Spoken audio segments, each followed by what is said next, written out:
Here is a quick example of what can be done using logic units via Aliveforms. Have a look at this form. When user makes different choices, he is shown different text in title. To achieve this, we can use variables. Create a new logic unit of client side. First, we need to see if user on screen 2 selects either option 0 or 1. Then we need to set variable value name of team.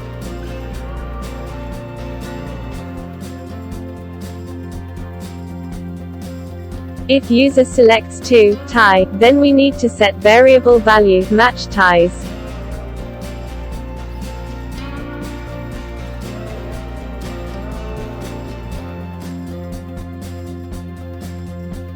Finally, we apply the logic.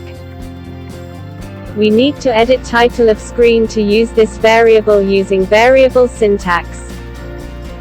That's how you can handle this complex situation easily.